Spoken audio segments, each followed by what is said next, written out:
save lives. It's what they've sworn to do, and it's what you trust them to do. But how well do you know your veterinarian? Tonight, Nina Sossaman with a special report. Just what quality of care does a vet provide outside of your view? It's something you probably never thought about. One Lowcountry woman's story may make you want to ask some questions, but the I-Team found you may not get any answers if you try to do a vet check.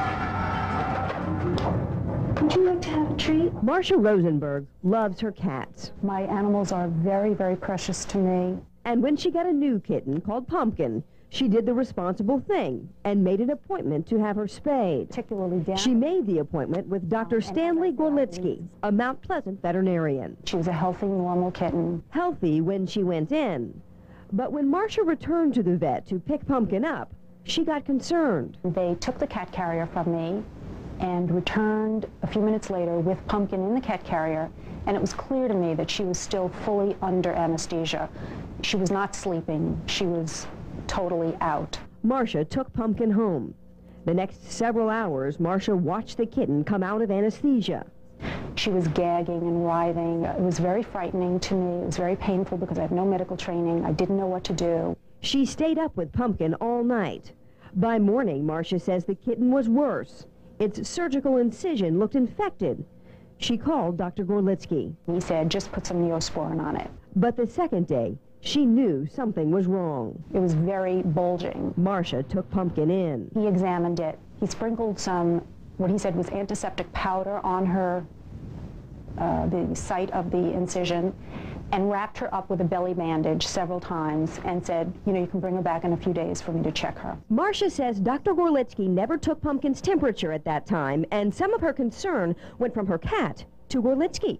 I didn't feel comfortable with all of that, so a few hours later I took her to the Animal Medical Center, and David Steele saw her. The surgery space I had to come undone underneath the skin. He said immediately, he said, she's herniated. He said the stitches have opened, the internal sutures have opened, and the bulging was basically her intestines, which had fallen out. Underneath the skin you can feel the tear or the hole where the surgery site is, where it should be solid and held together. You can feel a space where the muscle was not held together. Dr. David Steele told Marcia he'd have to put Pumpkin back under. He operated and everything was successful, and Pumpkin healed properly.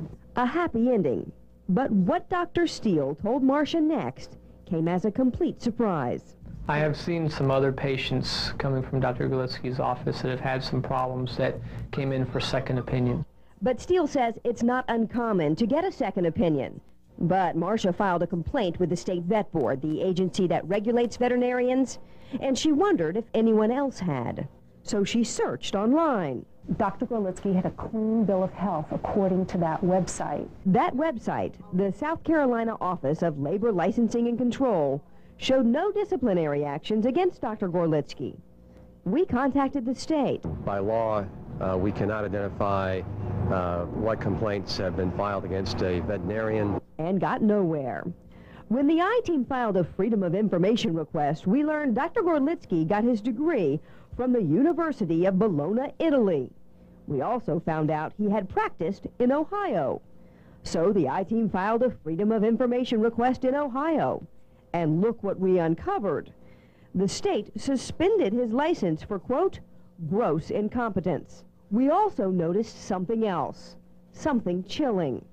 Some of the Ohio complaints sounded similar to Marcia's, but with deadly consequences. One cat died from complications after a spay, another after a hysterectomy. A record that, when she found out about it, left Marcia outraged. I just feel that people have the right to know what the vet's background is. While South Carolina would not release much information on Dr. Gorlitsky, the I-Team managed to track down some, and we also talked with several of his former employees. Tomorrow night, what we found and what the South Carolina Vet Board did with Marcia's complaint against Dr. Gorlitsky. Trey. All right, thank you, Nina. Looking forward to tomorrow night. Welcome back. Most of us do a lot of homework when it comes to choosing a doctor, checking credentials, records, references, things like that. But what about your pet's doctor? Tonight, Nina Sossaman continues her special I-Team investigation. Nina? Well, Trey, in our state, you can find out a lot of information about doctors, but the I-Team has learned you can't find out much about veterinarians. It's surprising what you can't learn when you try to do a vet check.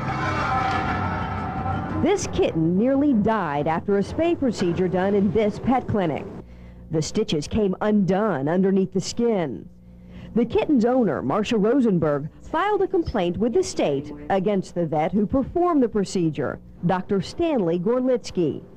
Then she waited to hear from the South Carolina Vet Board. He received what was called a public reprimand, but there's no public notice. Reprimands like the one Dr. Gorlitsky got are written up in a vet newsletter, sent only to other veterinarians. Reprimands are not available to the public unless they ask for them. Marcia's complaint did change Dr. Gorlitsky's standing on the South Carolina Labor and Licensing Board website. It used to show he had no disciplinary action, but when you call up his name now, it says contact board for final order. The I-Team filed a Freedom of Information request and got a copy of that final consent order. We also requested to see if there were any other complaints against Dr. Gorlitsky. But guess what? By law, complaints that come before the Board of Veterinary Examiners are not public record. We learned Gorlitsky had previously worked in Ohio. The I-Team filed a Freedom of Information request there. And look what we found out. The Ohio Vet Board suspended Dr. Gorlitsky's license to practice veterinary medicine back in 1989. The board found Dr. Gorlitsky guilty of, quote, gross incompetence. And two cases have a chilling similarity to Rosenberg's kitten. Ohio records show one cat died after a spay by Dr. Gorlitsky. Another cat saw him for an ovariohysterectomy. The incision opened, and that cat died. That's all part of Dr. Gorlitsky's public record in Ohio. It does not show up on his record in our state. In fact, no complaints do. Only final orders are made public. By law, we cannot identify what complaints have been filed against a veterinarian. South Carolina isn't talking about complaints against its vets, but some of Gorlitsky's past patients are. They gave us complaints they had filed, including a dog named Bavis who died after a dental cleaning, a puppy named Sophie who died during a spay, a dog named Jimbo who came in for a complete checkup. Gorlitsky gave him a clean bill of health, saying the animal tested negative for heartworms.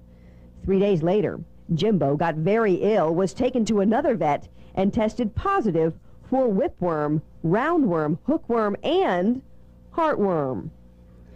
But it wasn't just his patients talking. The I-Team also tracked down several of Dr. Gorlitsky's former employees.